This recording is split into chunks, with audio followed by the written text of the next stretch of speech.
Là, vous êtes environ 100 000 qui ont vu mon vidéo sur comment savoir toutes les notes sur votre guitare. OK?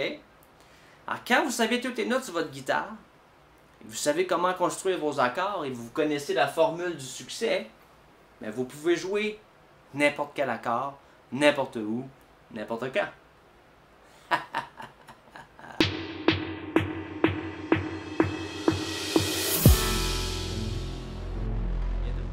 La formule du succès dans son entièreté, si c'est un mot, se jouerait comme ceci. Mettons en Do. Do, Do, Ré mineur, Mi mineur, Fa, Sol, La mineur, Si mineur 7 bémol 5, Do.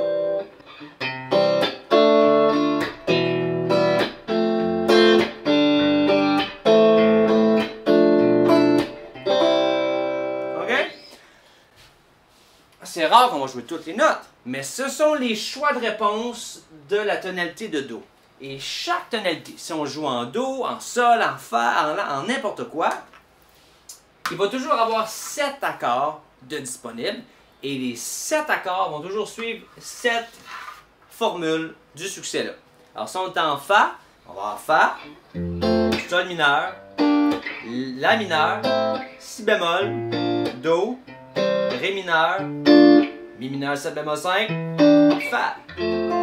Et ça va toujours créer cette même, le même effet, la même son. On va en Sol.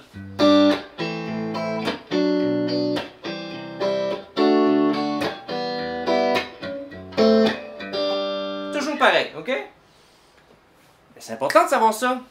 Et si on veut savoir en plus, ils sont où les notes sur notre guitare? Les gens sont toujours confus au début quand on applique la formule du succès avec le 7e degré qui est mineur 7 bémol 5. Je vais vous le guérir une fois pour tout. Mais il faut qu'on passe à partir du niveau 2. Alors là, il y a certaines choses que vous ne comprenez pas encore parce que je prends la vidéo du numéro 2 pour vous l'expliquer. OK? Au 7e degré, c'est la seule fois qu'il y a un phénomène qui se passe où il y a bémol 5. OK? Alors ici, on ne parle pas de la quinte, on ne parle pas de la quinte, on ne parle pas de la quinte. 4e degré, on ne parle pas, on n'en parle pas. Ici, vous voyez demi-diminué, half diminished, le rond avec la barre, ou le mineur 7 bémol 5. Ce qui se passe, la façon que les accords sont construits, vous le savez, c'est une tierce majeure suivie d'une tierce mineure, ou une tierce mineure suivie d'une tierce majeure.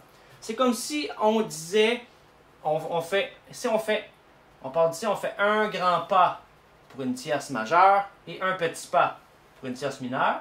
Cette distance-là serait de la tonique à la quinte. On ferait, mettons, tonique, tierce majeure, quinte. Alors, la différence avec un accord mineur serait, ça serait, mettons, un petit pas pour une tierce mineure et un grand pas pour une tierce majeure. Mais la distance entre la tonique et la quinte serait la même. On a la tonique et la quinte, on aurait une tierce mineure ici. C'est ce qui se passe. Ce qui fait que la distance entre la tonique et la quinte est constante. Il y a un des endroits, à cause de la façon que les notes sont faites, tout ça, la façon que ça fonctionne, où il y a deux tierces mineures consécutives. Et c'est ici que ça se passe. Entre Si et Ré, il y a une tierce mineure, et entre Ré et Fa, il y a une tierce mineure. C'est deux fois. Alors, la quinte est plus près de la tonique, c'est un plus petit intervalle. Ça s'appelle bémol 5, elle est bémolisée. Et oui, ça fait référence aux accords diminués pour plus tard, mais elle n'est pas diminuée, je sais que c'est compliqué, mais juste écouter une fois pour essayer de le comprendre. Elle n'est pas diminuée au complet, elle est diminuée à moitié.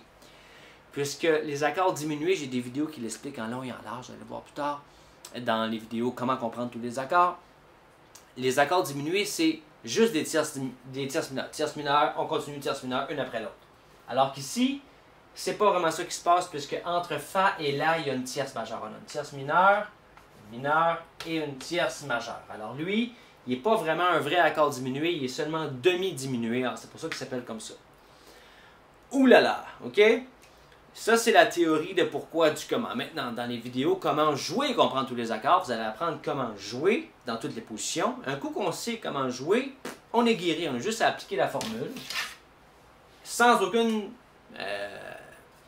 effort mental, sans aucune compréhension supplémentaire. On écoute une fois pour bien comprendre. Après ça, on applique la formule en trichant. Alright?